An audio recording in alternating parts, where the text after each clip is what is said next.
일서 오늘은 1장 말씀을 보겠습니다. 베드로 후서를 마치고 나서 계속 주님 앞에 기도하는 가운데 연관성이 있다고 확신해서 요한 일서를 선택했습니다.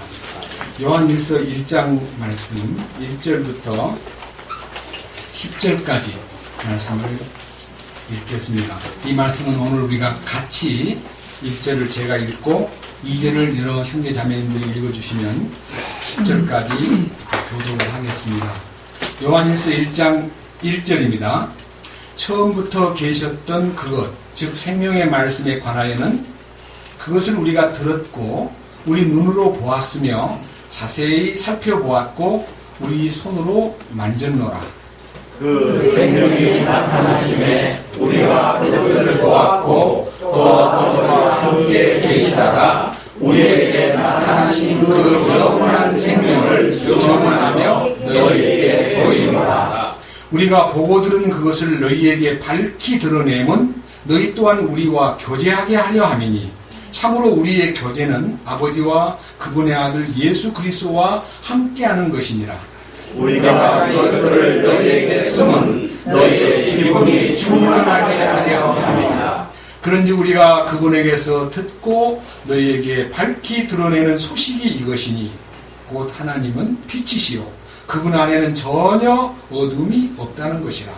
만일 우리가 그분과 교제한다고 말하며 어둠 가운데 걸으면 우리가 거짓말을 하고 진리를 행하지 아니하느냐.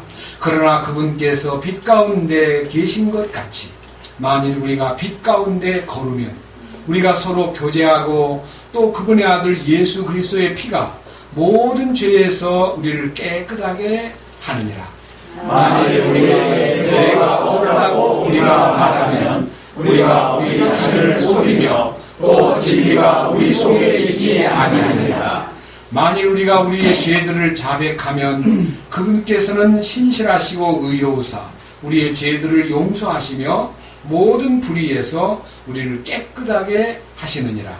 만일 우리가 죄를 짓지 아니하였다고 말하면 우리가 그분을 거짓말하는 분으로 만들며 또한 그분의 말씀이 우리 속에 있지 아니하니라. 아멘. 감사합니다. 다시 한번 기도드리겠습니다. 살아계셔서 우리를 주장하시고 우리를 기름 부으심 안에서 가르치시는 성령님께 감사와 찬양을 돌립니다. 이 아침에 이 요한일서 말씀을 통해서 우리를 주님의 그 기름 부으심 안으로 이끌어 주시고 주 성령님의 놀라우신 임재 가운데서 생명의 거룩한 실제가 우리 속에 나타나고 그 거룩한 생명으로 말미암아 세상을 이기고 유혹을 이기고 사탄을 이기고 죄를 이기는 놀라운 이기는 자의 대열에 우리를 이끄소서. 아멘. 오늘 이 아침에 이 거룩한 말씀이 우리 속에 하나님의 음성으로 나타나 우리의 심령을 감동시키고 변화시키고 우리를 주님 안에서 충만케 하옵소서. 우리 주 예수 그리스도의 이름으로 기도드렸습니다. 아멘.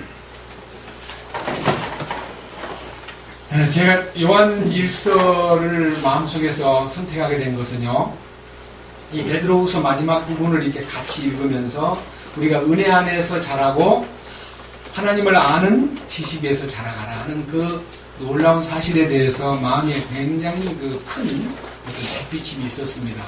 그런데 오늘 이 요한 일서 속에는요, 정말 놀라운 실제를 보게 되었고 이 놀라운 말씀들이 있기 때문에 제가 일주간 동안 기도하면서 요한일서 속에 들어있는 요한일서는 짧습니다. 1장부터 5장까지밖에 없는데요. 그 안에 요한복음도 들어있고 로마서도 들어있고 야고보서도 들어있고 그 안에 베드로전서 후서도 들어있고 그 속에 응축된 하나의 너무너무 짧고 그 간결한 말씀 속에서요. 우리가 가장 원하는 이 승리자의 삶에 대한 얘기가 들어있기 때문에 이 부분을 먼저 주님 허락하셨구나 싶어서 이제 이 말씀을 선택했는데 1장부터 5장까지의 개요를요 제가 마음속에서 기도하면서 계속 이 성경을 받아 쓰면서 정리한 말씀이 여러분들이 혹시 집에 가셔가지고 요한일서가 이런 내용이 들어있구나 하는 것을 여러분이 뼈대를요 공급하기 위해서 제가 직접 다른 책자에서 옮긴 거 아닙니다. 그냥 그대로 성경을 보고 옮긴 거니까요. 이걸 오늘 요한일서 개관을 함께 나눌 때에 여러분들도 이제 이 제목을 한 번씩 보시면 도움이 될 거예요. 이걸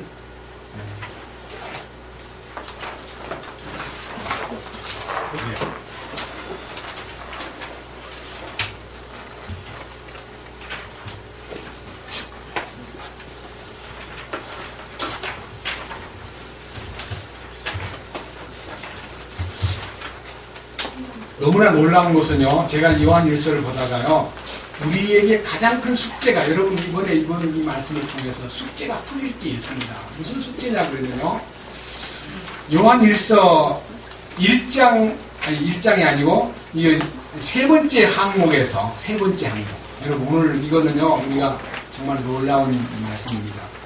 자, 같이 읽어보겠습니다. 요한일서 세 번째, 하나님의 씨를 받으면 죄로부터 해방되는 요한일서에 나타난 죄와 죄들을, 제가요 요한일서 읽다가 갑자기 마음속에서 아니 유난히 이 단어가 눈에 띄어가지고 죄와 죄들이라는 단어가 몇 번쯤 있는가 하고 이렇게 이제 정오 표시해가면서 1장부터 5장까지 읽어보니까요 28번 나와요. 나오는데 1장에 5번, 2장에 6번, 3장에 10번, 4장에 1번, 5장에 6번, 이게 28번이 나오는데 이 요한일서의 죄에 대한 얘기가 정말 많은데 대부분 사람들이요 1장에 5번 나오는 그 죄에 대한 얘기에 정지가 되죠. 정지. 거기에 초점을 딱 맞추고 그럼 죄 안 지을 수 없지. 죄 지으면 고백하면 되지. 다 영원히 용서했다는데 무슨 문제야. 이러면서 죄에 대해서 1장에 머물러 있음으로써 5장 안에 들어있는 죄에 대한 이김, 죄를 정복하고 완전한 죄를 극복하는 놀라운 승리의 그리스도로 말미암은 이김이 별로 그렇게 발견되지 않은 채 저 같은 사람도 30년이 넘도록 죄와 싸웠습니다. 죄를 안 지어야 되는데 왜 이 모양일까? 어떤 사람은 죄를 안 짓기 위해서 어떻게 하냐면요, 자기를 학대합니다. 막 머리를 벽에다가 막 쥐받고요. 어떤 형제가 자매를 자꾸 때렸대요. 그래서 자매가 당신하고 만약 또 때리면 이혼하겠다 그러니까요 각서 하나 썼대요. 난 절대로 평생 살아가는 동안 당신을 안 때리겠어 그랬는데 어느 날 또 때린 거예요. 그러니까 이제 이 자매가 막 엉엉 울면서 나가버리니까 이 형제가 자매 없는 사이 막 벽에다가 막 손을 수십 번 때려가지고 이 손이 그냥 탁 팽멍이 들고 망가지도록 막 뼈가 부러지고 주먹을 쥐고 때리고 또 아버지가 또 이마가 막 이렇게 부어있더래요. 막 헤딩을 해가지고 벽에다가. 그러면 죄 안 짓냐고요. 마르틴 루터가 수도원에 들어가서 말씀을 보다가 자기가 명상의 시간에 이제 토마스 아퀴파스의 명상의 시간에도 그런 메시지가 있지만요, 자기를 깊이 살펴보니까 너무 죄가 많아요. 그래서 이 죄를 하나님이 채찍질하는 것을 대신해서 내가 나를 채찍질해야겠다 싶어가지고 가죽끈을요 준비해가지고 그 수원에 있는 독방에서요 자기를 몇 번 때려보니까 무지하게 아프더래요. 근데 옆에 방에는 그렇게 잘 때리는 거예요. 막 방이 막 울리고 때리고 또 신음을 하고 자기는 몇 번 때리다가 너무 아프니까요 때리기가 너무 괴로워서 이러면 안 되는데 싶었는데 그 다음날 그 친구는 어떻게 자기를 때리길래 저렇게 때려도 신음을 하면서 때릴 수 있을까 싶어가지고요. 옛날에 집은 이렇게 완벽한 집은 아닌가 봐요. 문틈이가 막 올라가서 보면 이 틈이 보이는가 봐요. 루터는 의자를 이렇게 깔아놓고 올라가서 그 친구 자기 때리는 모습을 다 문틈으로 이렇게 보니까 이 친구가 이 채찍을 가지고 자기를 때리는 게 아니라 벽을 하나 딱 때려놓고 하고 신음을 하더라는 거예요. 이 위선을 보면서 루터는 막 번민이 온 거예요. 어떻게 자기를 때려서 문제가 해결되는가. 사실은 마틴 루터는 믿음으로 죄사함 받는, 용서받고 구원받는 건 알았지만요, 성화, 하나님의 거룩함으로 들어가고 완전함으로 들어가는 그 신비를 찾지 못했기 때문에 루터는 사실 반쪽만 아멘. 제사만 받는 것만 발견하고 아멘. 심지어는요 유대 민족을 세계에 떨거지라 그래가지고 유대인들을 없애버리는 것이 차라리 낫다는 주장을 할 만큼 유대 민족에 대한 비전을 보지 못한 채 하는 것을 보았고 야고보서의 행함에 대한 주님의 행하심의 그 능력을 보지 못했기 때문에 마틴 루터는 야고보서 주석에다가 야고보는 지푸라기 복음이다 이렇게 말할 정도로 그런 행위를 나타내는 게 뭔 소용이 있냐 이건 천주교식이다 이렇게 해가지고 야고보서를 격렬히 얘기했다는 기록이 남아 있습니다. 그러니까 우리가요 성경을 잘 모르면요 성경의 그 신비가 얼마나 감추인 비밀이 크다는 걸 모르기 때문에 착각을 하는데 저는 요한일서 이 속에서요 하나님의 씨가 들어가면 아멘. 하나님의 씨 그건 DNA입니다. 하나님의 씨가 생명인데 그 씨가 들어가면 죄로부터 해방된다는 이 메시지가 요한일서 안에 들어있는데 여기 요한일서 28회에 들어있는 죄라는 단어를 죄와 죄들이라는 단어를 계속 표시하다 보면요 그걸 또 보고 또 보고 또 보면 옳구나 어디 중간 부분에서 3장 요한일서 3장 보십시다. 3장 말씀 요한일서 3장 5절입니다. 그분께서 우리의 죄들을 제거하려고 나타나신 것을 너희가 알거니와 그분 안에는 죄가 없느니라. 자, 그분이 죄를 제거하려고 왔는데 죄를 제거하는 것이 우리가 저지른 죄만 제거하고 죄의 근본인 속에 들어와서 우리 죄를 짓게 만드는 이 근성, 죄의 속성과 이 죄의 속성을 건드려가지고 충동을 해서 죄를 짓게 만드는 사탄의 속임, 사탄의 역사를 제거하지 않으면 무슨 소용이 있냐고요. 아니 공장에 원료가 있고 공장이 돌아가는데 이 공장이 돌아가는 것에 대해서 생산된 죄만 문제를 해결해주고 생산 공장을 내버려 둔다면 생산 공장이 죄를 만들어내는데 그걸 어떻게 하냐 이거예요. 근데 밑에 보십시오. 밑에 보십시오. 6절 누구든지 그분 안에 거하는 자는 죄를 어떻게 한다고요? 그러니까 그분 안에 거하느냐 그분 바깥에 거하느냐는 것은 너무 엄청난 숙제입니다. 그분 안에 거하면 죄를 짓지 않는 거예요. 네 죄 안 짓냐? 네, 내가 죄를 안 짓는 게 아니고 그분 안에서는 죄가 지어질 수가 없다. 아멘. 놀라운 사건이에요. 이유는 8절 다 같이요. 죄를 범하는 자는 마귀에게 속하나니 마귀는 처음부터 죄를 짓느니라. 하나님의 아들이 나타나신 목적은 이것이니 곧 그분께서 마귀의 일들을 멸하시려는 것이라. 마귀가 만들어서 생산 공장을 가동시켜서 죄를 만들어내는데 충동 일으키고 막 욕심 일으키고 시기심 일으키고 처음 일으키는 게 사탄이 충동질에서 일어난 거예요. 근데 마귀가 우리 안에 그런 일을 못하도록 멸하신다는 거예요. 성령께서. 그래서 다 같이 9절이 이제 클라이막스입니다. 다 같이 시작.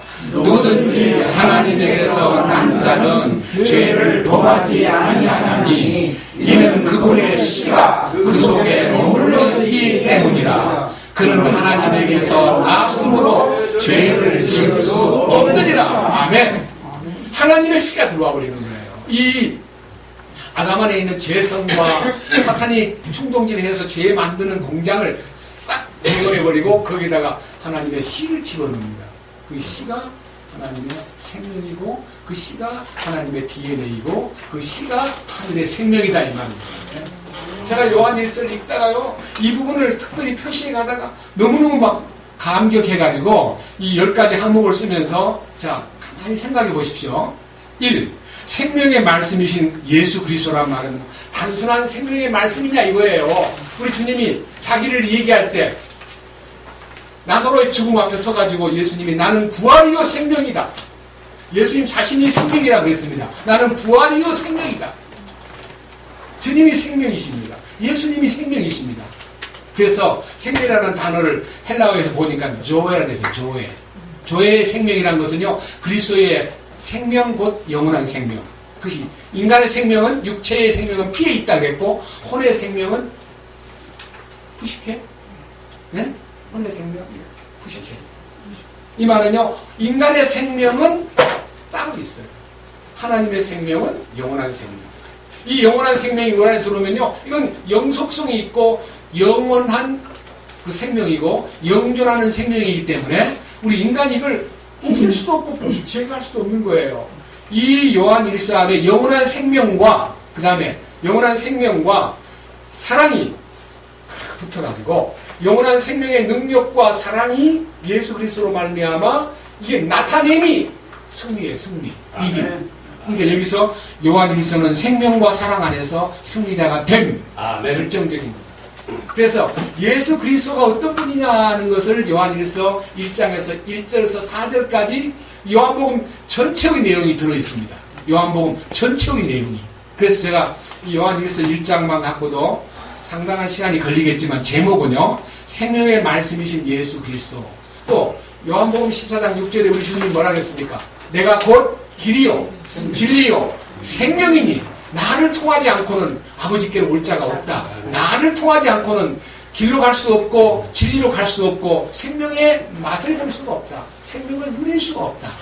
이 생명의 누림이라는 게, 이 영원한 생명의 누림이라는 것이 죽은 다음에 생명을 누리는 거 아닙니다. 죽은 다음에 영생을 얻는 거 아닙니다. 이 땅에서 부활의 생명으로 누림이 우리 속에서 있어야 영원한 생명의 나라에 들어가서 당신의 뜻을 받들어 사는 거지. 영원한 생명은 딱지만 하나 얻어가지고 숨 꼴깍 넘어갈 때 하나님한테 영원한 생명 딱지를 받아가지고 영생을 얻는 것이 아니다. 아멘. 이건 너무너무 차이가 있는 겁니다. 그럼 영원한 생명이 뭐냐? 육체의 생명으로 오셔가지고 하나님의 뜻을 완성한 예수님이 하늘에 승천하셔가지고 부활 생명을 이 땅에 보내주신 성령의 보혜사로 말미암아 우리에게 임하신 하늘에 약속된 생명이 바로 조회의 생명, 영원한 생명이라는 것입니다. 그래서 그 영원한 생명이 우리에게 주어지는 순간에 2번 하나님과 교제가 열립니다. 교제가. 이 교제라는 것은 하나님과의 교제가 열리는 것을 우리는 이 1장 5절에서 그분을 믿으면 교제가 열리는 거예요. 3절부터 5절까지 우리가 하나님과 함께 교제가 됨으로 말미암아 그 교제는 아버지와 그분의 아들 예수 그리스도와 함께 한다고 하는 아버지와 예수 그리스도와의 교제가 열리는 것이 저는 수직관계. 수직이라는 것은요, 위로부터 아래로 내려오는 관계입니다. 하나님과 나와의 관계가 열리는 것이 수직관계고 그 관계에서 교제가 열립니다. 그 다음에 그거로 끝나는 거 아닙니다. 우리와 우리 사이에 수평관계, 이게 십자가입니다. 수직과 수평이 맞붙으면 십자가가 됩니다. 그 십자가의 능력은요, 어느 학자가 이런 얘기했습니다. 십자가는 동과 서에서 항상 1번이다 그랬어요. 1번. 보세요. 아라비아, 서양에서는 1을 이렇게 긋습니다. 동양에서는 숫자를 이렇게 옆으로 긋습니다. 맞죠? 그래서 중국어는 이렇게 일자를 긋고, 저 서양에서는 아라비아 숫자는 이렇게 긋잖아요. 그럼 뭐예요? 십자가잖아요. 그러니까 어디든지 최고의 최선의 바로 하나님과의 교제가 성도의 교제로 열리는 신비가 있다. 그 말은요, 우리가 이 사람을 사귈 때 교제라는 것은요, 유유상종하고 동창, 고향 사람, 친척, 그리고 뭐 가까운 친구, 뭐 여러 가지 동무회, 뭐 여러 가지 초록이 동색이라고 동색끼리 교제하는 것이 원칙인데요. 부자는 부자끼리, 가난한 사람은 가난한 사람끼리, 군인은 군인끼리, 학생은 학생끼리 이렇게 해가지고 상대가 있는데요. 주님과의 교제는 빈부귀천을 초월했기 때문에 우리는 우리의 교제가 빈부귀천을 초월한 교제로 나타나기 때문에 우리는 초월적인 교제, 성도의 교제는 초월적인 교제. 가난하기 때문에 멀리 두고 부자이기 때문에 가까워지는 게 아니라 가난하거나 부자거나 상관이 없이, 높거나 낮거나 상관이 없이, 나이가 많거나 젊거나 상관이 없이, 지식이 있거나 없거나 상관이 없이 교제케 하시는 능력이 교제의 신비라는 겁니다. 네? 교제의 비밀. 이건 십자가의 능력입니다. 그 다음에 세 번째는 하나님의 씨가 죄로부터 해방된다는 말은요, 하나님의 씨가 들어오면 우리가 간절히 원했던 축복이 결정되는데, 이 죄로부터의 해방이라는 게 어떤 해방이냐 하면요, 요한일서 5장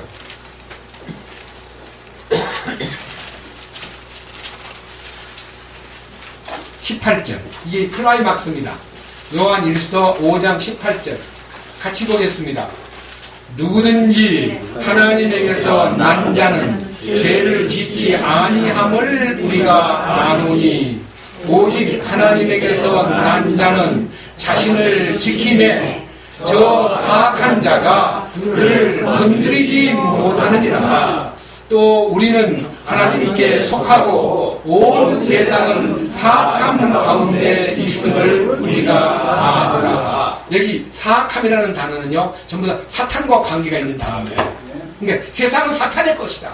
그러나 우리가 어쩔 수 없이 사탄의 통제 속에 있는 세상에 살기 때문에 죄를 지을 수밖에 없는 환경에 우리가 끌려가고 있지만은 우리 주님의 씨가 들어와서 이 세상을 살아가면 마치 탕 위에 거슬러 올라가는요 살아있는 물고기처럼요 남토막은 물결을 치는 대로 아래로 끌려가지만은요 이 생명 가진 물고기는 이 탕 위를 거슬러 올라가듯이 우리의 생명은 이 죄와 상관없이 죄를 넉넉히 극복하고 사는 생명이다 이 말입니다. 그래서 우리 주님께서 이렇게 말씀했습니다. 오직 하나님에게서 난 자는 자신을 지킴에 저 사악한 자가 그를 뭐 한다고요? 건드리지도 못한다는 거예요. 그러니까 우리가요 그 보호 속에서 산다는 것을 믿으면 죄와 상관없이 사는데요. 저는요 제가 이런 질문을 받았습니다. 처음에요 어떤 분이 이 요한일서에 대한 질문을 저한테 한 건 아니지만요 죄 안 짓습니까? 그렇게 묻길래 사람이 어떻게 죄를 안 지어? 너는 안 짓냐? 너는 안 지어? 너 때리면 가만히 있냐? 한번 때려볼까? 이렇게 해가지고 공격적인 태도를 취했습니다. 30년 전 얘기입니다. 그러니까 저는요 항상 요한일서를 읽을 때 이게 의문이에요. 거듭난 사람이라고 말하고 있는데 거듭난 씨는 생명의 씨인데 이게 왜 이렇게 죄를 짓냐? 왜 이렇게 속에서 이렇게 뭉클뭉클 올라오느냐? 이런 문제가 숙제였는데 사실은 주님은요 요 속에 있는 인간을 노력으로 변화시키거나 수양으로 변화시키는 게 아니라 십자가의 능력 안에다가 딱 종지부를 찍고 폐기처분시켜버리는 거예요. 네, 나를 폐기처분시켜버리고 주님의 씨가 이 속에 들어와가지고 새로운 생명의 새 사람을 나타내는 것이 신앙생활입니다.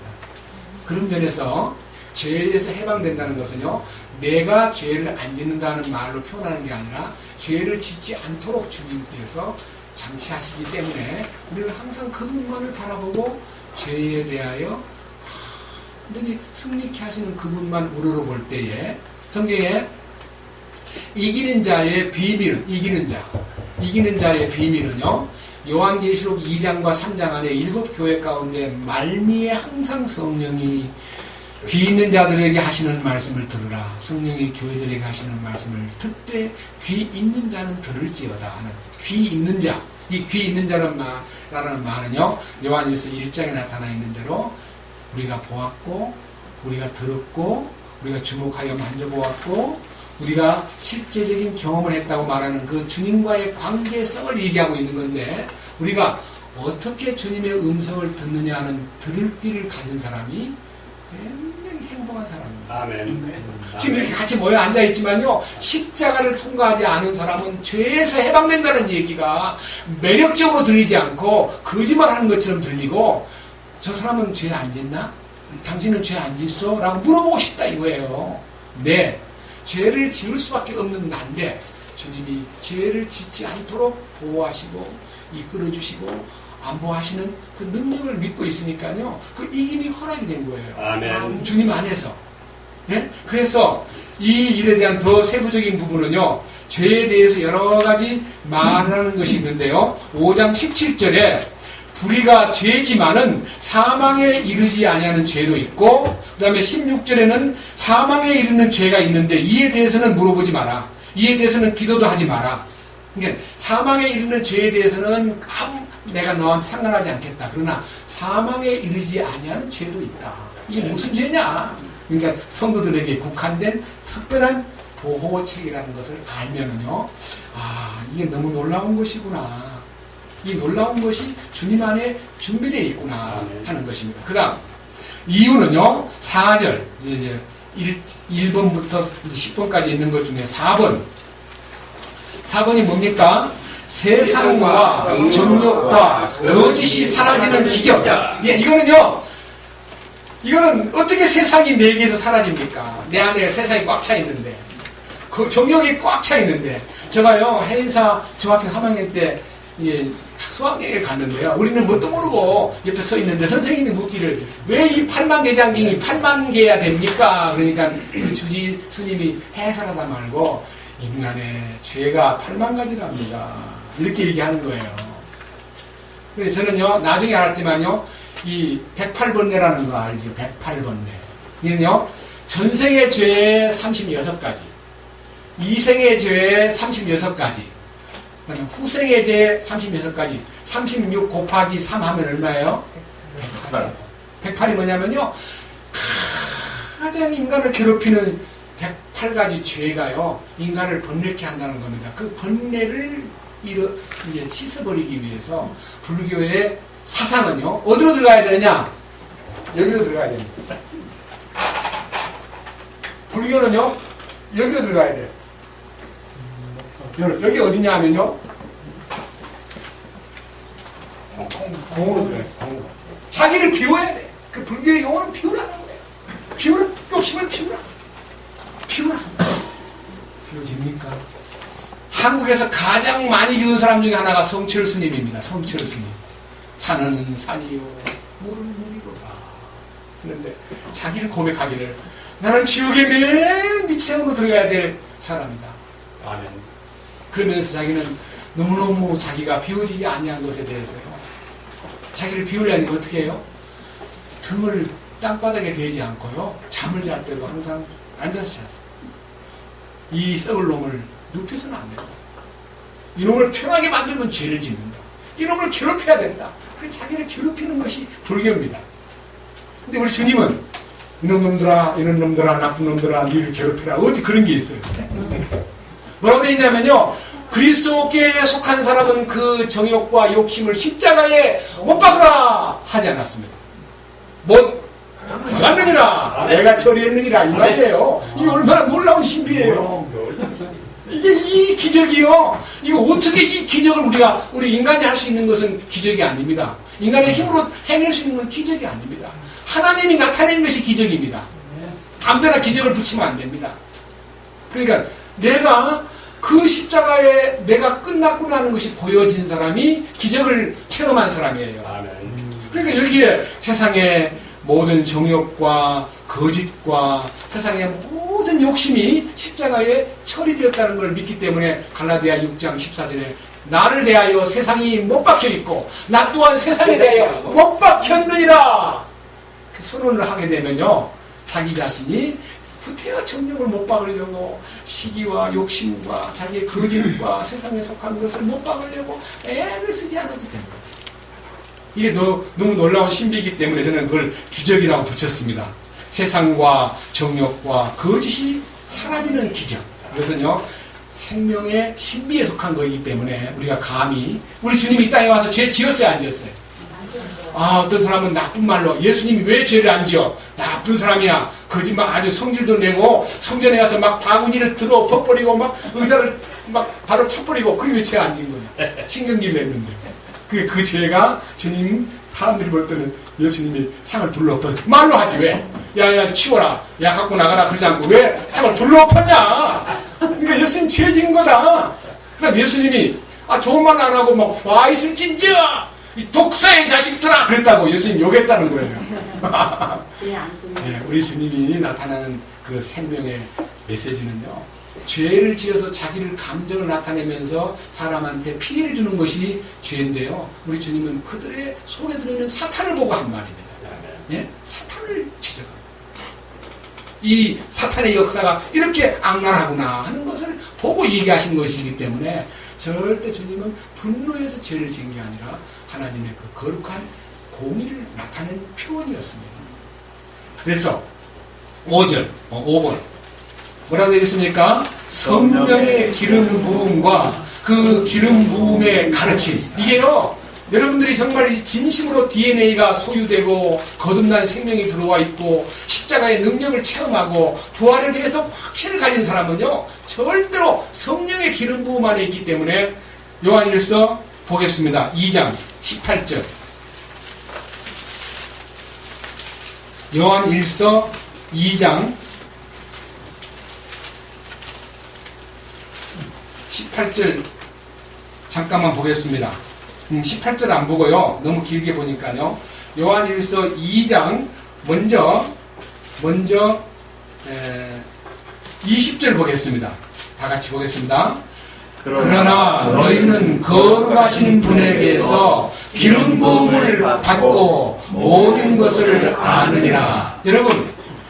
여러분이요, 이거 그러니까 기름 부음이라는 게 그냥 뭐 참기름이나 뭐 올리브 기름 부어가지고 머리에다 부어주는 그런 기름 부음을 얘기하는 거 아닙니다.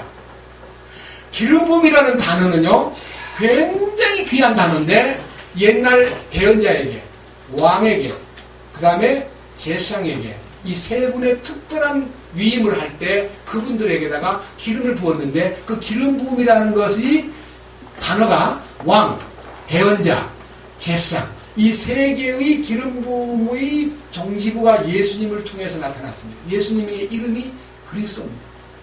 그리스도라는 말이 기름 부은 자라는 뜻입니다. 기름 부은 자라는 말은 주님이 왕이요, 주님이 제사장이요, 주님이 대언자요. 그러니까 대언자라는 말은 말씀하시는 분이요, 제사장이라는 말은 하나님 섬기는 분이요, 왕이라는 말은 통치권자요. 이 뜻이 다 내포된 것이 기름 부음 속에 들어있습니다. 그러면 우리에게 기름 부었다는 말이 뭔 말이냐면 너네들에게도 이 세 가지가 약속되었다는 거예요. 왕이신 주님으로 말미암아 이 새끼 왕들이니까 너네들에게도 왕권을 주고 하나님 섬기는 제사장 직분을 주고 말씀을 너에게도 주겠다는 거예요. 아멘. 우리 기름 부음이라는 게 주님이 3대의 그 권한, 예? 말씀과 하나님 섬김과 통치권자의 대열에 너네들도 들어가도록 약속했다. 이 기름 부음이라는 게 단순한 얘기가 아니라 그리스도의 기름 부음이에요. 그것이 우리에게 왔기 때문에 이제 우리는 어떻게 해야 되냐면요, 이 기름 부음 안에 들어가면은 우리는 철저하게 좌우를 봐서는 안 됩니다. 어디를 봐야 되냐면요, 밑에 17절 다 같이요. 17절 요한 1서 2장 27절 미안합니다. 17절 아닙니다. 27절. 그러나 너희가 그분에게서 받은 기름 부음이 너희 속에 거함으로 아무도 너희를 가르칠 필요가 없고 오직 그의 기름 부음이 너희에게 모든 것을 가르치며 또 그것이 진리요 거짓이 아닌즉 그것이 너희를 가르친 대로 너희가 그분 안에 거할지니라. 여기 이 말은요, 야, 이거 아무도 가르칠 필요가 없다. 기름 부음 받았으니까 나는 배울 필요도 없고 저 사람한테 내놓으라 그래. 나는 주님의 기름 부음 안에서 내가 배우고 살아.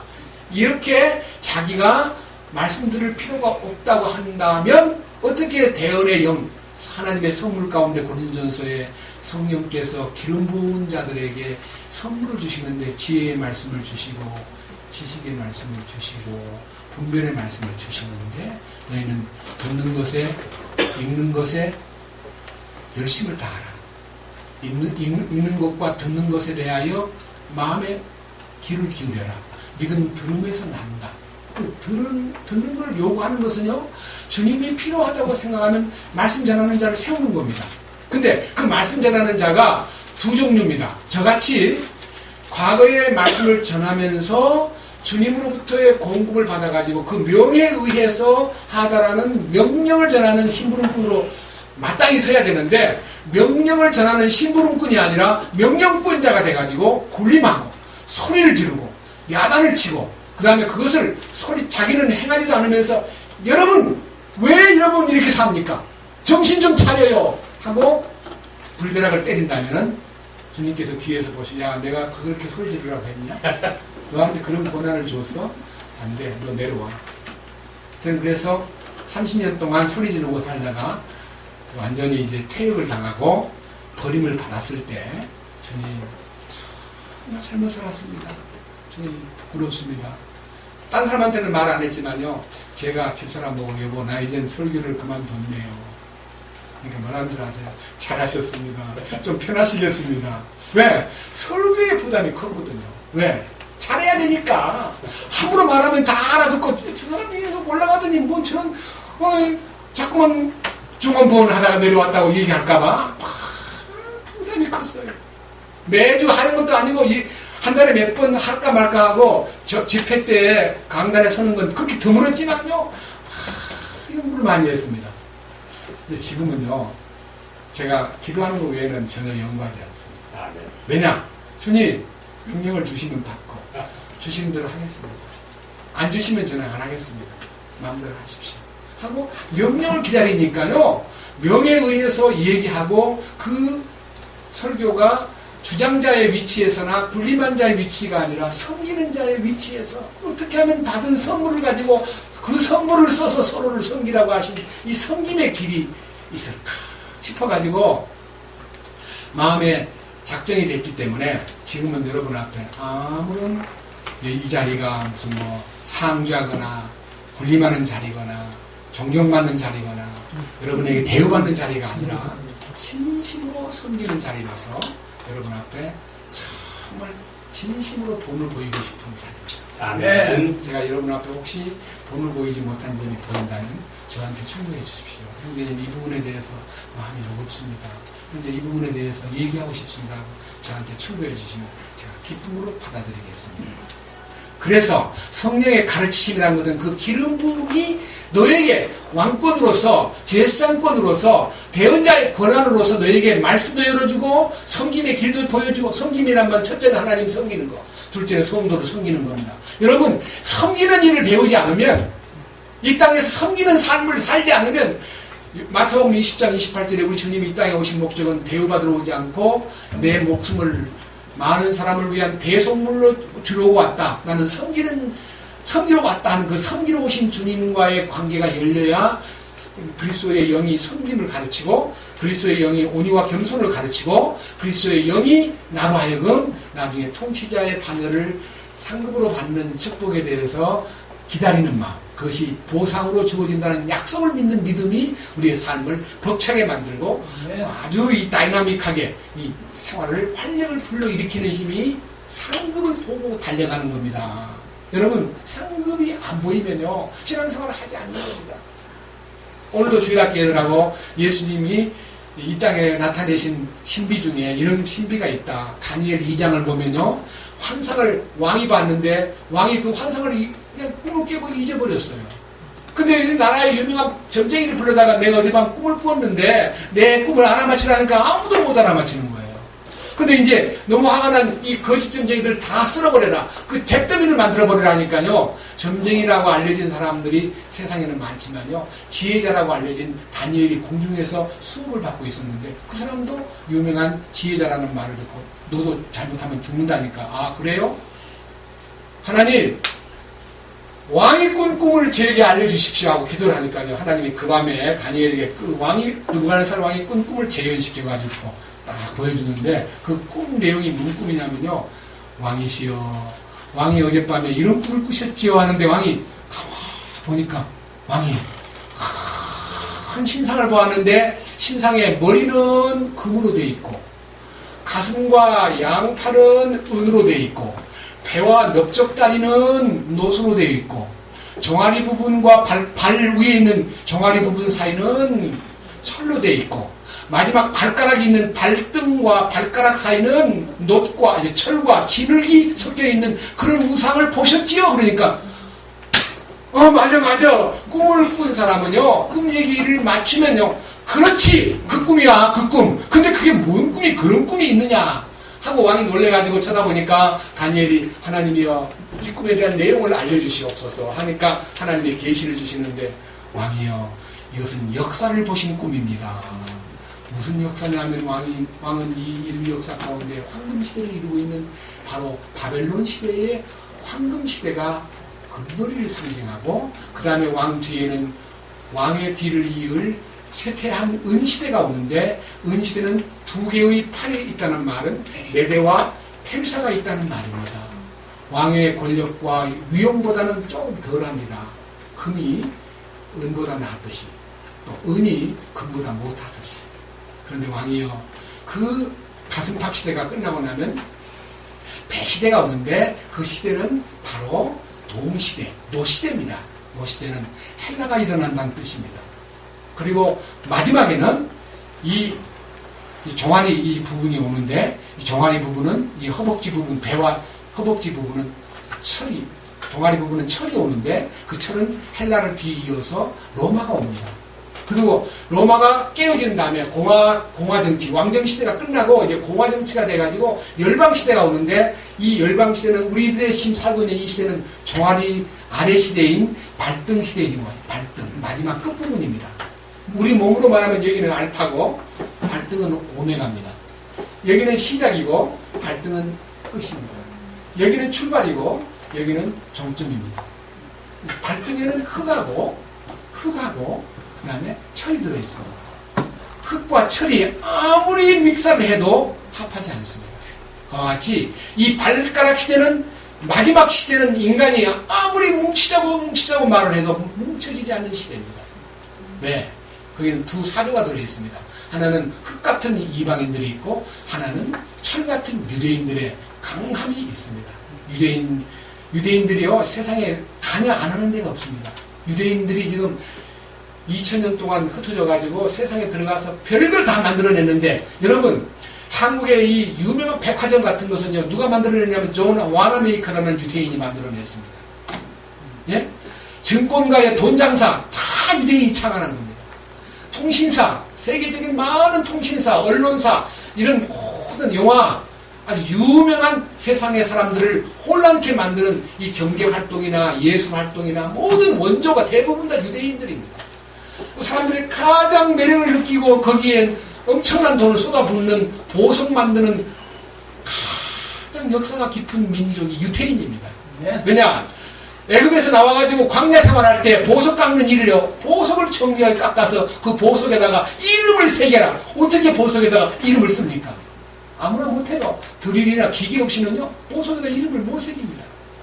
뭘로 이름을 새기냐? 금강석을 갖고서요, 깎아내야 이름이 새겨집니다. 그럼 금강석을 가지고 보석을 깎도록 만들었던 하나님의 지혜가 부살렐과 오홀리압에게 임하여 그들이 보석 12개에다가 12지파 이름을 새겨놓고 그것을 가슴에다가 흉패를 붙이는 이 역사를 지금으로부터 3,500년 전에 실행했기 때문에 세계 보석에 대해서는 누가 제일이냐? 한국 사람도요, 얼마나 손재주가 좋은지 보석 깎는 일이 잘한답니다. 근데 보석이 아무리 좋아도요, 원석이 좋아야 보석이 가치가 있는 겁니다. 한국은 원석을 갖지 못했습니다. 남아 영방공화국의 엄청난 보석방을 유태인이 99%를 지고 있어요. 이게 모든 세상 사람들 사이에 유대인들이 철처럼 뻗어 있는데요, 그 강인함이 열방인들을 흙으로 보기 때문에 절대로 합하지 않습니다. 그 사상이요, 열방시대인데 그걸 어떻게 해결하느냐? 살아있는 뜨인 돌이 날라와가지고 다른 데를 때리는 게 아니고 머리를 때리지 않고요, 발등을 때려버립니다. 발등을, 다니엘 2장 40절 이하에 보면 발등을 때려가지고 완전히 재가 되고, 재가, 예? 태끌이 되어버려요. 오늘 제가 애들한테, 얘들아, 예수님 오시면 인류 역사가 끝난단다. 왕정, 사업, 모든 소유, 모든 부동산, 모든 명예, 모든 권력, 모든 인간의 지위, 그리고 예수님 오시면 경찰서가 없어져 버려, 감옥도 없어져 버려, 그리고 교통승용도 없어져 버려. 뭐냐? 인간의 모든 사탄을 향한 각종 제도가 다 정지돼 버리고 예수님이 에덴의 통치를 이 땅에 실현시키는데, 에덴을 소유한 사람을 우리에게 이 지상 통치권을 맡기고, 남아있는 환란을 통과한 남은 절반, 지금 인구의 절반의 절반 정도 되는 인구가 에덴 동산으로 입국을 해가지고 이 세상에 완전히 사탄이 없는 세상이 된다. 죄를 짓지 않는 세상이 된다. 그러니까 죄 안 지으니까 감옥이 필요 없고 경찰이 필요 없고 재판소가 필요하지 않습니다. 이 놀라운 사실이요, 이 놀라운 사실이 나타날 텐데, 이 마지막 때의 이 발가락 시대의 끝부분에 와가지고 사탄이 이제 극성을 떠는데, 이 사탄의 극성이 7년 대환란이 사탄에 충만한 기간이에요. 밑에 보십시오. 6번.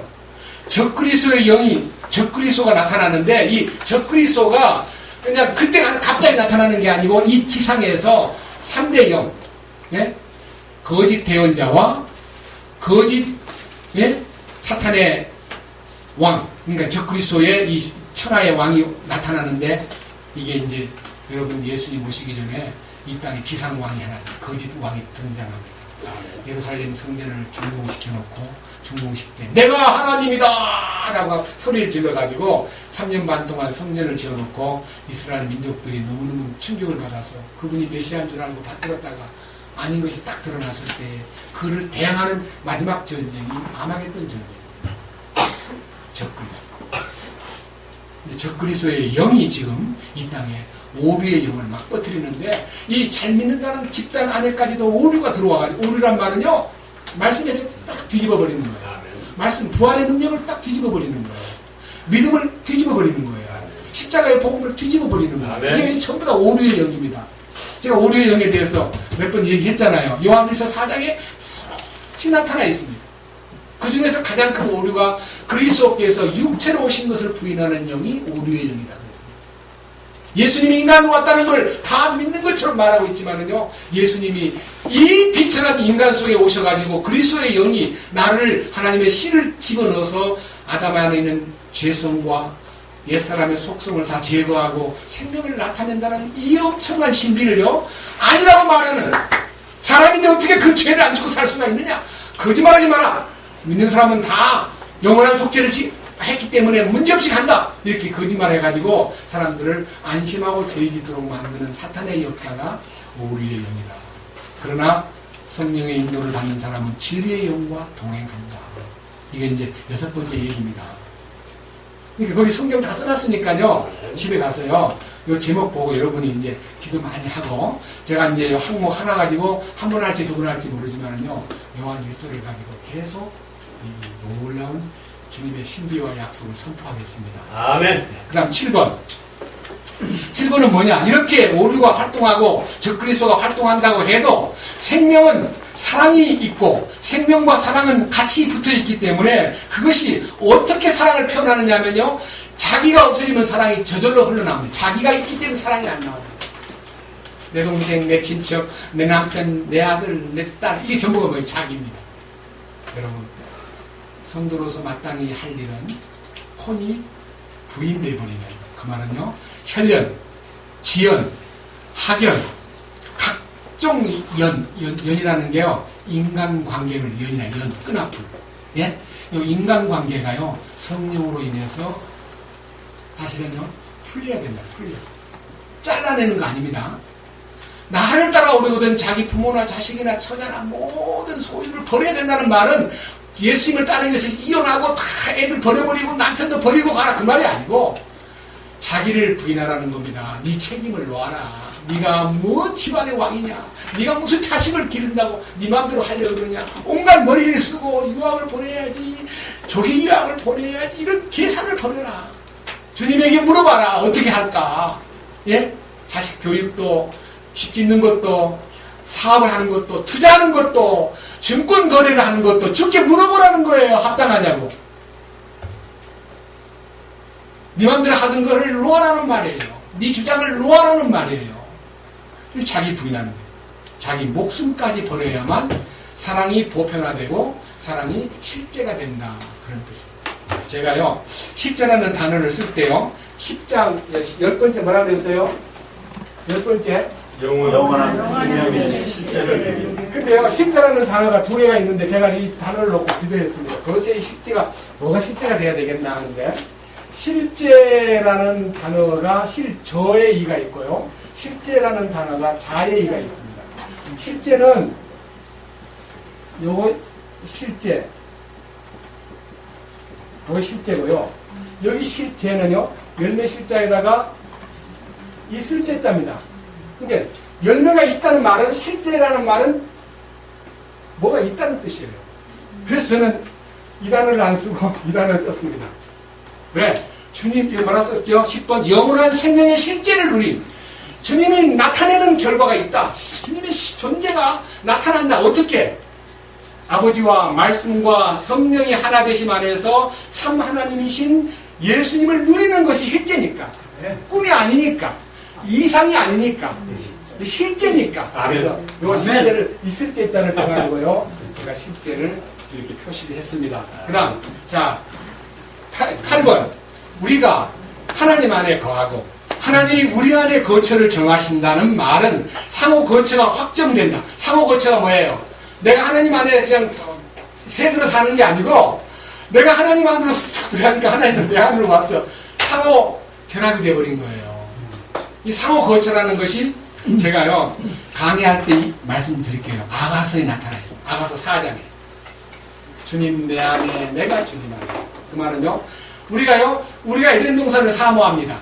에덴 동산을 가고 싶다. 에덴 동산이 얼마나 좋은 곳인가 한데요. 주님이 하는 말이 내가 너를 에덴 동산으로 만들겠다. 그랬어요. 주님이 동산을 만들겠다고 우리 안에. 네? 주님의 동산을 만들면요. 주님이 동산에 걸리셔요. 주님이 거기 꽃 따러 오셔요. 꽃 냄새 맡으러. 열매를 따러 오셔요. 왜? 주님의 동산이니까. 그래서요. 내가 주님 이 황폐한 죄악된 광야 같은 사막 같은 이 존재가 성령의 능력으로 에덴 동산같이 되면 주님이 풍성한 힘 있는 열매를 심어가지고 거기서 향기가 풍기는 동산이 되게 하시려고 주님이 그 동산에다가 샘도 만들고 거기다 자기의 과수원도 만들고 자기의 풍성한 꽃단지를 만든다는 거예요. 이게 주님과 함께 사는 축복입니다. 아멘. 그것이 실제가 될 때 이기는 자에게 주시는 약속이 계시록 2장과 3장에 7가지가 있는데요. 생명나무를 준다. 우리 생명나무를 준대. 이기는 자의 첫 번째 약속이에요. 생명나무를 준다. 생명나무가 뭐예요? 주님이시잖아요. 그리스도 생명나무. 자, 한번 구경합시다. 요한계시록 2장 5장만 넘기세요.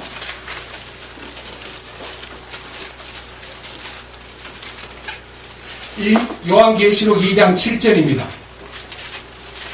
귀 있는 자는 성령께서 교회들에게 말씀하시는 것을 들을지어다. 이기는 자에게는 내가 하나님의 낙원 한가운데 있는 생명나무에서 나는 것을 주어 먹게 하리라. 아멘.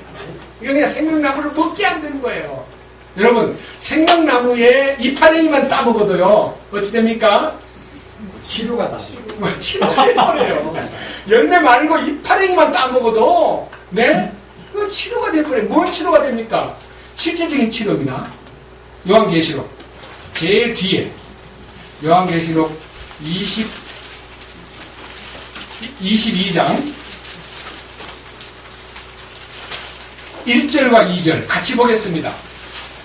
요한계시록 22장 1절과 2절 또 그가 하나님과 어린 양의 왕좌로부터 흘러나오는 수정같이 맑은 생명수의 정결한 강을 내게 보여주니라. 그 도시의 거리 한가운데와 강의 양쪽에는 생명나무가 있어서 그것이 12종류의 열매를 맺고 달마다 자기 열매들을 냈으며 그 나무의 잎사귀들은 그 민족들을 치유하기 위하여 있더라. 민족을 치유한다는 말은요, 여러분 지구의 마지막 대환란 때 핵전쟁 막 엄청난 전후의 비극이요 인간에게 덮어썼는데요. 주님이 준비한 생명나무에 잎만 탁탁 따먹으면요 다 치료가 될 거예요. 생명의 나무의 잎사귀만 따먹어도 다 치유가 됩니다. 네? 치유. 이 단어가요 나중에 이제 저는 이제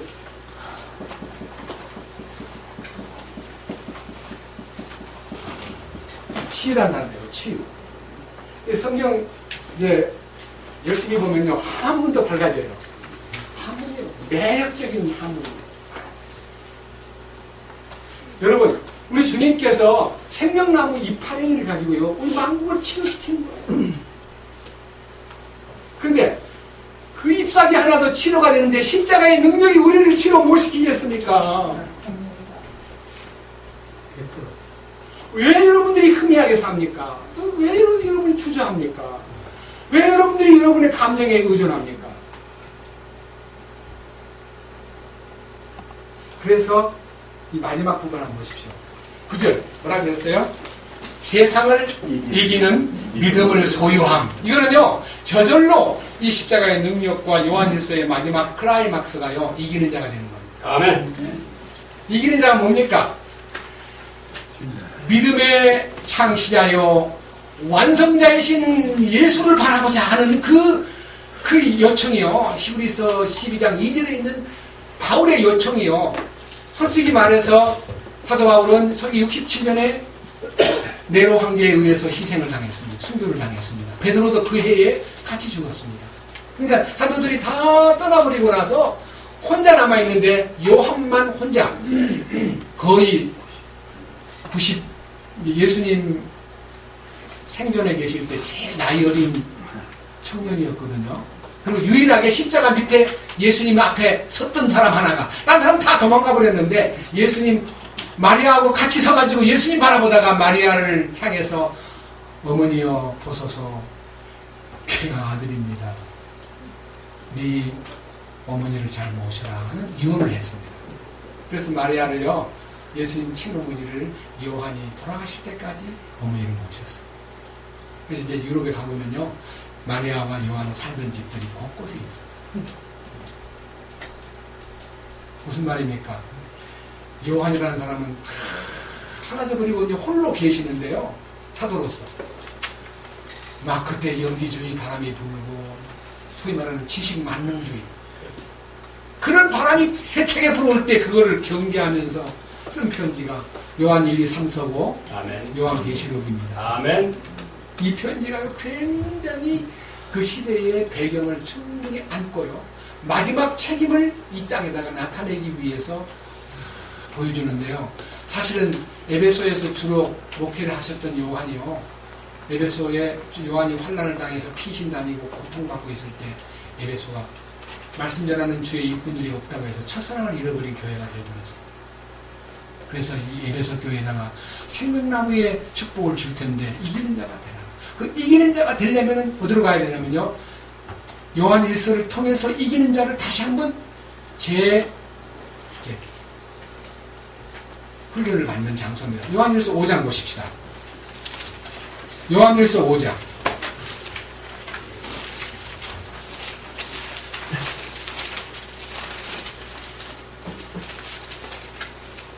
4절 같이 보겠습니다. 무엇이든 하나님에게서 난 것은 세상을 이기느니라. 자세히 생각해 보세요. 하나님에게서 난 자, 하나님의 난 자는 악한 자가 건드리지 못한다. 하나님에게서 난 자는 죄를 이긴다. 하나님에게서 난 자는 세상을 이긴다. 하나님에게서 난 자만이 세상을 정복할 수 있다. 여기 하나님에게서 난 자는 세상을 이기느니라. 세상을 이기는 승리는 이것이니 우리의 투쟁이니라, 우리의 의지니라, 우리의 노력이니라, 우리의 결심이니라. 아니 것이다. 믿음은요 갈라디아서에도 로마서에도 그리고 여러 성경 속에 믿음은 그리스도라고 했어요. 우리의 믿음이 아니고 그리스도의 믿음, 그리스도의 실제가 그 속에 들어있습니다. 믿음은 주님 자신입니다. 그러니까 믿음이 주님이기 때문에 주님이 이기는 거예요. 아멘. 그죠?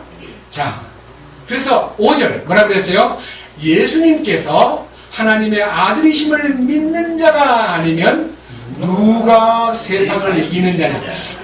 예수님 하나님의 아들이고 다 믿는데 그냥 세상을 못 이기지? 예, 그렇게 머리로 믿으면 못 이기는 거예요. 입으로만 믿으면 못 이기는 거예요. 하나님의 아들의 영이요 우리 안에 오셔가지고 이 그리스도의 영이 우리 속에서 생명을 나타낼 때 이기는 겁니다. 네? 지식이 아닙니다. 체험입니다. 그래서 그 체험이 마지막 10번 영원한 생명의 실제를 누린 이 말은요 부활의 생명이 나타나야만 아멘. 이것이 포장된다는 거예요. 아멘. 부활의 생명. 이거 한번 보십시오. 요한 1서 5장 11절 또 그 증거는 이것이니 믿음으로 이겼다는 증거는 이것이니 곧 하나님께서 우리에게 영원한 생명을 주신 것과 이 생명이 그분의 아들 안에 있는 것이니라. 12절 아들이 있는 자에게는 뭐가 있고? 생명이 하나님의 아들이 없는 자에게는 생명이 없는 이것은 지식이 아닙니다. 생명의 지식이 아닙니다. 생명의 실제입니다. 예, 그리스도를 누린다는 거예요. 여기 계신 여러분들이요, 왜 이 교회는 이렇게 열심히 참 말씀도 좋고 참 괜찮은 곳인데 사람이 안 늘어나지? 제가 오늘 아침 그동안 교제 가운데서 같이 수청한 사람들 명단이요, 제 집에 다 있습니다. 왜냐하면 기도의 장부로요 놓고 있는데 온갖 사람 이름이 다 있는데요, 많이 없어졌어요. 왜 이럴까? 기도했습니다. 주님, 오늘 요한일서를 통해서 세상을 이기는 믿음을 소유하고 그리스도를 누림이 절정을 달하는 이런 메시지를 주셨는데 왜 이들이 함께 이 누림 속에 머물러 있지 못합니까? 무엇이 문제입니까? 주님, 제가 문제라면 제가 물러가겠습니다. 그런 마음으로 기도를 하는데 사실 얼마나 이것이 큰 문제냐. 성경에 답이 있습니다. 제가 만든 답이 아니고 성경에 실제적인 답이 있는데 누가복음 하나 보겠습니다. 이 답이 어떤 답인가 한번 살펴보겠습니다.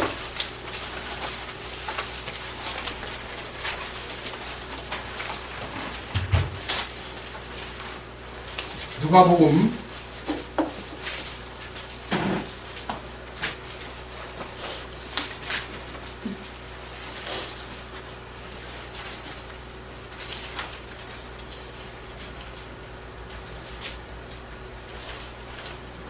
16장입니다.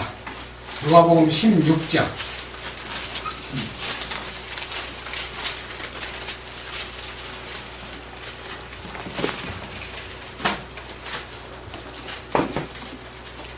찾았습니까? 누가복음 16장.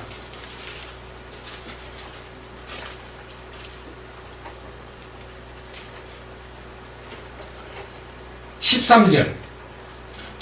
종이 결코 두 주인을 섬길 수 없나니 이는 그가 이 주인을 미워하고 저 주인을 사랑하거나 혹은 이 주인을 떠받들고 저 주인을 업신여길 것이기 때문이라.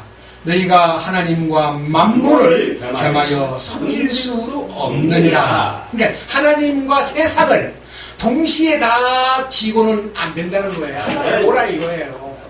근데 하나를 놓으라는 것에 대한 명령에 대해서 얘기하겠습니다. 저는 안 놓으니까요, 주님이 때려 부셔버리는 거예요. 저를 완전히 때려 부셔버리는데 이게 긍휼이에요. 때려 부신 것이 너무 싫어가지고 막 발버둥 치고 막 죽여주십시오. 이제 그만 끝내려면 데려가 주십시오 하고 앙탈을 부렸는데 주님의 긍휼을 보고 나니까요, 너무 감사한 거예요. 뭐냐? 제 아성을 무너뜨리기 위해서요, 제 지위와 명예와 인간관계와 신용과 모든 인간적인 소유를요 걷어가 버리는 거예요. 얼마나 놀라운 사랑인지 모릅니다. 여러분, 심영진이 부도나고 싶어 부도났습니까? 얼마나 안간 힘을 썼습니까? 근데요, 본인이 그때는 너무 비참하게 된 줄 알았는데 심영진이 부도 안 났으면 여기 앉아있지도 않습니다. 제 양반이 얼마나 땀이 있는지. 대단해. 멋진 이 모양은 적게 보여도요, 속은 야심이 하늘 끝에 가 있고요, 사람 부릴 때 보면요 무섭습니다. 그런데 그 위치에서 자기를 포기할 수 있는 길이라는 게 주님의 손이 닿을 수밖에 없는 긍휼이에요. 그거는 긍휼이에요. 자기를 포기한다는 게 그렇게 쉬운 게 아닙니다. 저는 제가 여기에서요, 이렇게 어려운 일들을 그럼 어떻게 이게 내한테 이루어진 거냐 하는 건데요, 이 철저하게 지성소의 국민의 자리로 우리를 데려가기 위해서 휘장이 갈라져야 돼요. 휘장을 내가 어떻게 가릅니까? 휘장은 아래에서 위로 찢어졌어요? 네.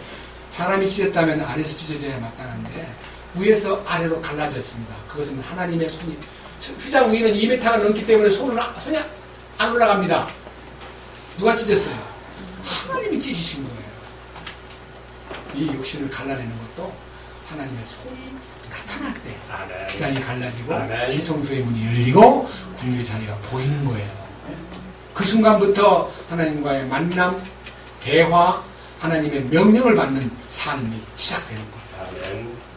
그런 면에서 자, 요한일서 마지막 5장 20절 같이 보겠습니다. 또 다 같이요. 20절 그냥 종이에 있어요. 종이에 제가 마지막 결론을 써놨습니다. 종이에 다 같이 종이를 페이퍼를 보겠습니다. 20절 또 하나님의 아들이 오셔서 우리에게 깨달음을 주사 우리가 진실하신 분을 알게 하셨음을 우리가 알며 여기까지만요. 자, 우리가 깨달아진다는 것은 내 능력이 아닙니다. 깨달음을 주셔야 됩니다. 계시의 영이 열려야 됩니다. 깨달음을 주셔야만 깨달아집니다. 깨닫는 것도 내 마음대로 안 되는 거예요. 깨달음을 주사 그 다음에 진실하신 분을 알았다는 것입니까? 알게 하셨다는 겁니까? 이거는 피동형입니다. 피동형. 알았다가 아니라 알게 하셨다는 것은요. 요 안다는 얘기 제가 지난번에 했잖아요. 네? 그노스코. 네?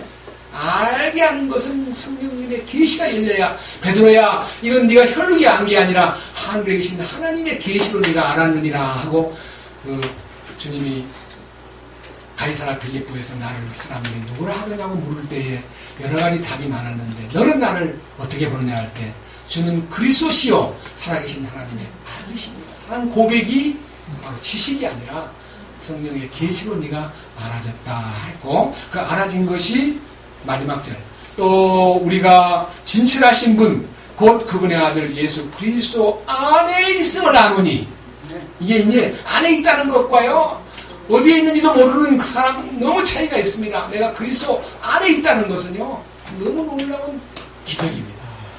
그리스도 안에 있다는 것. 그 다음 마지막 뭡니까? 그 안에 딱 들어가고 보니까 이분이 누구예요? 참 하나님. 아이고 이분이 바로 참 하나님이시구나. 그래서 예수님을요 많은 이론 가지고 예수님이 하나님의 아들인데 왜 똑같다 그러냐? 예수님은 예수님이고 하나님은 하나님이지. 하나님 아버지가 따로 있고 아들이 따로 있는데 무슨 소리 하고 있냐? 어떻게 같이 될 수가 있느냐? 하는데 요한이 마지막 떠나기 전에 네가 그분 안에 있느냐? 예수님 안에 있느냐? 근데 보세요. 그분의 아들 예수 그리스도 안에 있음을 아노니 그분은 그랬습니까? 이분은 그랬습니까? 이는 어디에 있어요? 여러분 표현 중에 이는요 같이 있는 걸 이라 그러고 그는 저의 건너에 있는 걸 그라 그러고요 멀리 있는 걸 저라 그럽니다. 맞아요 안 맞아요? 네. 맞죠? 네. 이분은 누구예요? 내 안에 있는 내가 그분 안에 있기 때문에 이분은 내가 같이 있는 그분은 그분은 그러면요 저기 있는 희명제는 그분이에요. 근데 저 같이 여기 있으면요 이분은 그래야 돼. 옆에 있는 사람 보고 그분은 그럽니까? 이는 가장 가까이 있다는 말이에요. 이분은 내 안에 계신 그분. 내가 그 안에 있는 그분은 어때요? 이분은 하나님. 참 하나님이시여 영원한 생명이시니라. 이게 부활 생명입니다. 부활 생명. 이게 우리 가운데서요 실제가 되면요 신앙생활이 너무 멋지게 이거요 10가지 항목을 제가 일주일 동안 내내 기도해서 만들어낸 건데 여러분 이거 보시면서요 이 하나하나 항목이 놓을 수 없는 항목입니다. 그래서 다음 주부터 요한일서 1장 1절부터 같이 공부하기로 하고 여러분이 기도 속에 이 축복이 여러분의 기록으로 잘 보관돼 가지고 노트에다가 속에다 잘 붙여놓고 요한일서 읽을 때마다 이렇게 펴가지고 항목을 찾아보시면 그 다음에 연관 항목은 또 많이 있습니다. 연관 항목들도 많이 여러분들이 함께 모아서 주님께 영광 돌리는 아마 수양의 직전까지 끝날는지 그건 잘 모르겠습니다. 주님께서 이끌어 주시기를 간절히 기도하겠습니다. 기도하겠습니다. 주님 감사합니다. 오늘 요한일서 개괄적인 전체적인 흐름을 살펴보았습니다. 그 말씀 속에는 생명의 영원한 원천이신 주님이 계시고 그 주님을 누리는 이 축복이 우리 삶 속에 실제가 된다는 것을 알게 되었습니다. 이 놀라운 깨달음과 이 놀라운 알을 허락하신 주님께 영광 돌리고 우리의 모든 삶이 믿음 안에서 승리하고 생명 안에서 살아나고 그 행함이 주님의 능력으로 나타나도록 이끄시옵소서. 우리 주 예수 그리스도의 이름으로 기도드렸습니다. 아멘.